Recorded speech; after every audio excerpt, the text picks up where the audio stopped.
Linder from Women of Color Media and OMG Media, and I'm here with Valerie Castile, who is Philando Castile's mother. And we're here at the Minneapolis Institute of Art. It's the Art and Healing in the Moment exhibit that is dedicated to her son.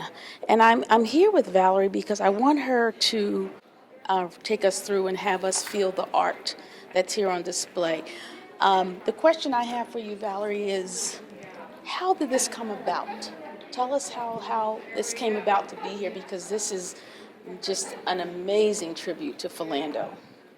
Well, the reason that the art exhibition exists is because I was given word by God to share the art. When Philando was murdered, people just started sending art. Piece after piece after piece, and I'm putting art on the walls and in a corner and just all over the place, and it brought me comfort. When I would be at my lowest point, when I would be grieving heavily, crying, and just not doing good at all, I would go in the living room where the artwork was placed. And it brought me so much comfort. It didn't bring me joy, but it did bring me comfort where I could actually do things around the house and have some type of normalcy. That's the way the art moved me spiritually. You know, each piece of this artwork has its own story. And a lot of the artists, if you ask them why they made it, they will say, I don't know. Wow. I don't know. They were moved to make this art. Absolutely. You know, Absolutely. I remember a conversation you and I had about the house, and this is Philandos House. So when I think about this art being sent to you and that's on display, and his presence, you know, we've had that conversation. Yes, we did. And his presence is there. That is his house. Absolutely. And so this is very sentimental. It's a beautiful tribute to your son. And so we're going to take everyone around the room. Yes, absolutely. Let's take them around and let's look at some of the art here. Let's enjoy. Yes. So again, this is called the Art and Healing in the Moment. And these exhibits here tell the story, this egregious story about Philando, who was killed by police officers. So we're going to talk less about the police officer and about that story, and we're going to enjoy the art that's on exhibit today. That's what it's all about. The exhibit, from the very beginning, it talks about art and healing. It goes through the bio of my son, his work history, and the type of person that he was. And this part here talks about me and what I felt and how I felt and why I made the call to Mia to display the art exhibition. And that was just powerful in itself, that you actually just picked up the phone and you called the museum. Yes, I did. So tell me, what did you say to the museum?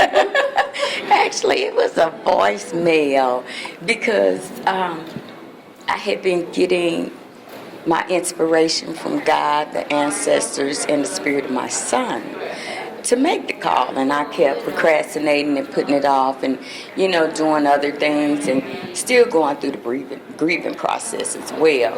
So we were going out to dinner and God said, you need to make that phone call because when you get in this restaurant, you're not going to have no reception.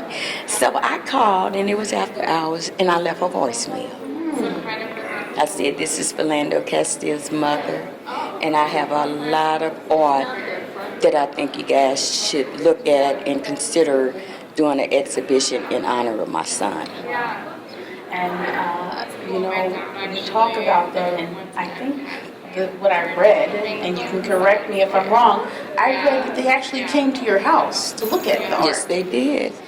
So how long did that take from the time that you called for them to get to you? Well, you know, everything is a process. Right. And it's certain things that they had to go through as far as their procedures and things of that nature. So they had to run it by the directors, of course.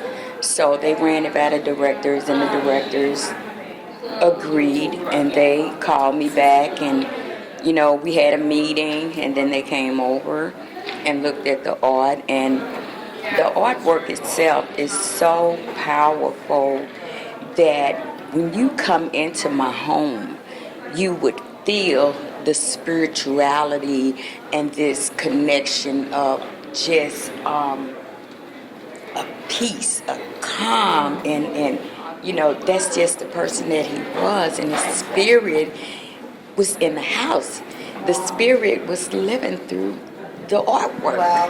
And it just gives you chills. I have chills right now thinking about it because you have done something incredible as a mom in keeping his spirit, his legacy alive through the good work, through the work. And I know that this exhibit means so much to you. So we're going to start out over here at this first exhibit, which is from Bill Jeter, and it is a etched copper wood plexiglass ink enamel clock, which is absolutely stunning, with Philando's image in the background, which is just amazing. So we hope that everyone can get over here to see the exhibit, which will go on for a few more weeks here. Yes, up until July the 29th, as a matter of fact. And I can tell you, I met Mr. Jeter. He has a space in Homestead Studios over on, I think it's Plymouth. Okay. And he made reference that when that happened, time stopped for him.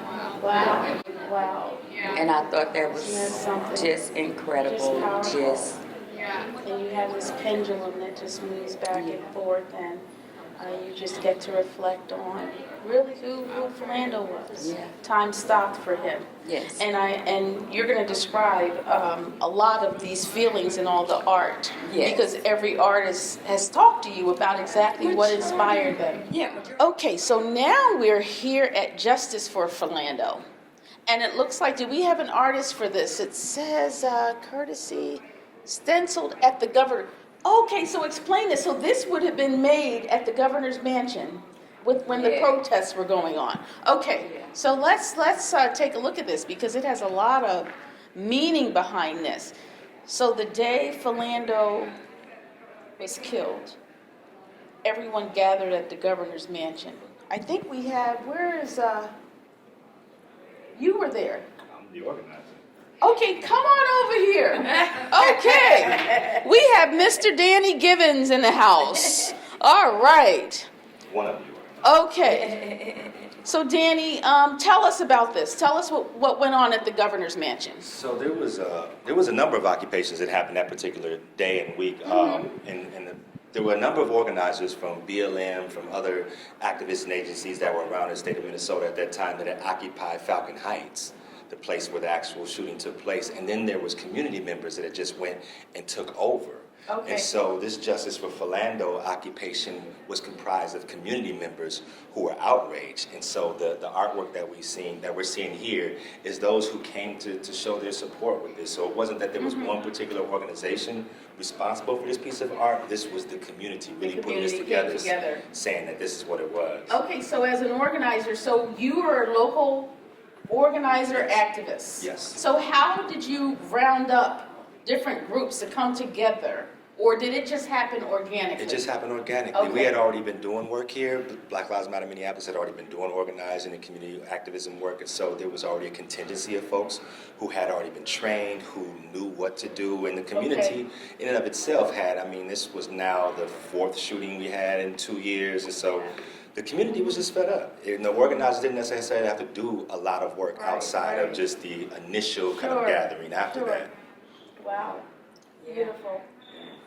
Phenomenal community. Yeah, absolutely. That's what why they need to come and see what they did. They did this. I can't paint a stroke. I can't take a picture. I can't make a sign. I didn't do any of it. I just had it, and I felt compelled to share it It's the community's work, and they need to see it where it should You're be. loving your son. It should be right here. This is Elizabeth Callahan. And Elizabeth came to MIA. She served as the manager of audit programs at the Brooklyn Museum. Her resume here is amazing. And we're going to talk about that because you have some experience with bringing these types of exhibitions. And so we're going to touch on that. You were responsible for the Target First Saturday series that was in Brooklyn. Brooklyn. Yep. All right, so we're going to talk about that. So tell us about what you do here at the museum. Absolutely. So my title here is the head of multi-generational learning, and my department oversees our public programs, anywhere from our youngest audiences to our seniors. We do work here on site in the museum in our studios. We do studio classes and things like that, programs in the galleries, programs like the one tonight with Brian Stevenson talks. But then we also have a lot of off-site programming. We have a community mural program that's in partnership with Hope Community here in the Phillips neighborhood. And we work with a group of youth to think about the issues that are of real importance to them, what they want people to know about their own community. And we work with them to visualize that and then paint it on a wall here in the Whittier and Phillips neighborhood. So it's just sort of a snapshot of the programs we do.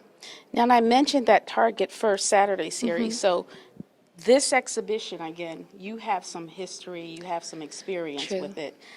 Why Philando Castile? Why bring this exhibit to the Minneapolis Institute of Art?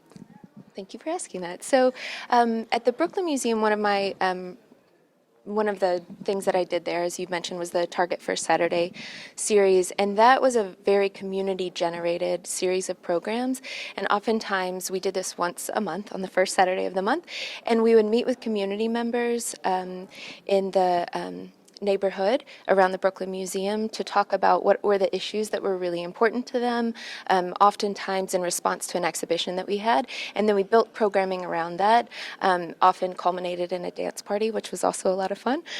So that's the sort of background that I bring, really thinking about the museum stepping back as the sort of traditional authoritarian role that museums often play, and really thinking about how we can be a better partner and a neighbor. So it's that spirit that we brought to this exhibition when Ms. Castile reached out to our director and said, you know, community members have given me a lot of artwork in response to my son's fatal shooting, and how can I give back? That was the sort of spirit that this exhibition was created in, was thinking about how we could work with our community members to really create a show that was reflected what was important to them and mirrored the emotions that they felt after this incident. Very nice. So let's talk about how you came to bring Brian Stevenson here tonight, because we know that he just opened an incredible memorial to lynching, the lynching memorial in Montgomery, and is it a coincidence that he's here at the same time as the Philando Castile exhibit? So our director, Kaywin Feldman, first heard Brian Stevenson speak about 2 years ago, and after she heard him speak, as you've both heard him speak before, she realized just what a powerful message he was bringing and how much it resonated with what we're trying to do both at MIA and in the larger museum field.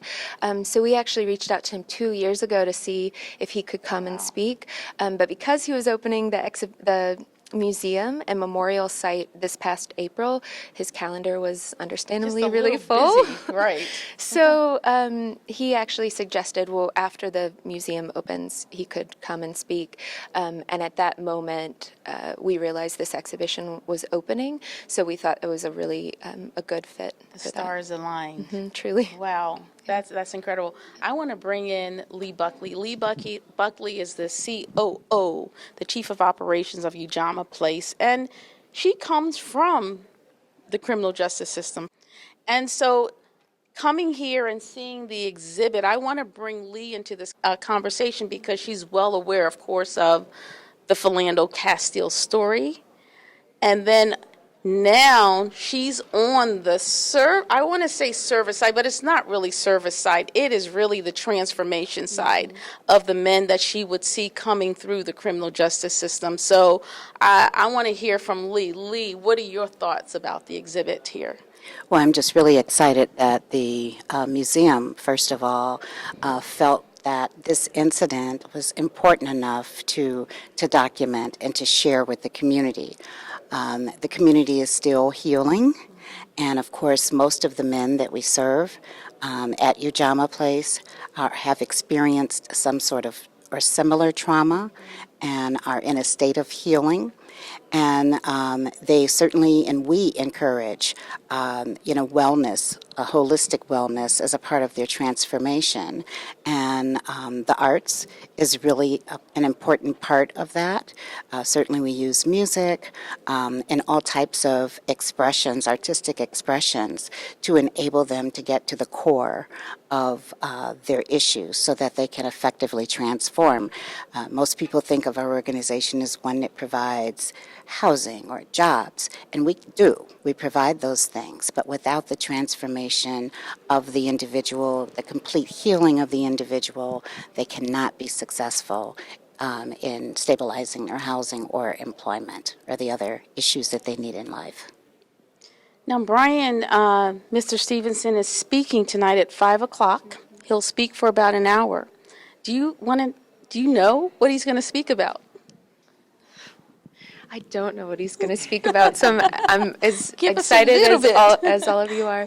I think one of the really powerful connections between the work that he does, Miss Lee, what you just described about what you do, and what we're trying to do here at the museum is really think about how we both interpret and then display history, particularly thinking about the history of the U.S. And so I think one of the things that this exhibition does, and one of the things that we're trying to do in the galleries, is really explore the way that we're telling stories here to make sure that they're really representative of the people who are involved in those stories, rather than traditional ways of displaying, which tend to focus more on a sort of very white interpretation. So I really loved that how you brought into the arts into that sort of healing and that transformation, because we really believe in that here at the museum.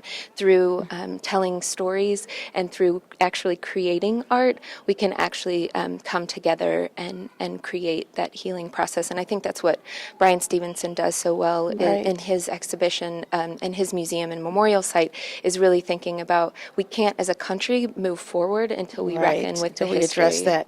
And I actually traveled to Montgomery, Alabama for the opening of the Lynching Museum, and the feeling you get, just like when you walk in here into the exhibit hall, it takes you to a place where you remember it like it was yesterday. You remember when this happened, and just think about it at the Lynching Museum, and you're watching these big pillars, and there's silence all around. You know, everyone is transformed into that place, and you're reading all these stories about the victims. It's incredible. It's incredible. And I, too, like Lee said, I applaud the Minneapolis Institute of Art for really being a community leader amongst your peers, the other museums. And I hope that this becomes a regular event, and that takes place where we bring the community.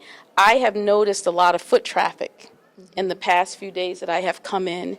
And so it's something, again, when you're healing the community, it's something that I believe was very much needed. My name is Otis Zanders. I serve with an organization called Ujamaa Place. Beautiful. Swahili, as you know, for Yes. connecting families, extended families. Yes. We work with young African American men, 18 to 30. Beautiful. Overcoming barrier, most of them on probation parole. Yeah. And I served as a former warden of a Yeah. juvenile facility. Wow. So I come from that perspective. Yeah. Here. So we just have a couple of questions. Sure. I just want you to know we just admire what you're working on. Thank you. Thank you. Thank you. Looking forward to bringing a group of men Yes, down we there. would love that. We Love, definitely love, gonna love do that. that. Yeah. We're gonna do that. Yeah. But behind this young man, that program, his name is Denarius. Great to meet you. Denarius is one of Rising Stars. And if you don't mind, just a couple of questions. Sure. for you. Yeah. Nice to meet you again. Great to meet you too. My name is Ennis Lewis. I am a Ujamaa man. Just a brief questions. What can we do to advocate for social and criminal justice change? Yeah, I think we have to first acknowledge where we are is wrong and unacceptable. We spent $6 billion on jails and prisons in 1980. We spent $80 billion last year. It is disrupting our ability to fund our schools, to create health and human services for our communities. And I think we got to do that. The second thing we've got to do is we've got to set a goal for what reform means. Because a lot of people are talking about reform, but they don't define it. I think we can cut our prison population in half in the next 10 to 15 years. And that means reducing the prison population to under 1 million people. And if we do that, we free up $40 billion that can be reinvested in communities, provide services to people who are at risk. And the third thing I think we have to do is that we have to just recognize that restoration, that correction, that redemption, that rehabilitation is key if we're going to actually create improved public safety. If people think it's touchy-feely and they don't want to do it for that reason, do it because it makes our communities safer. And that's what I know you know at Ujamaa, is that when we invest in the lives of people, we help them, we have healthier, safer communities.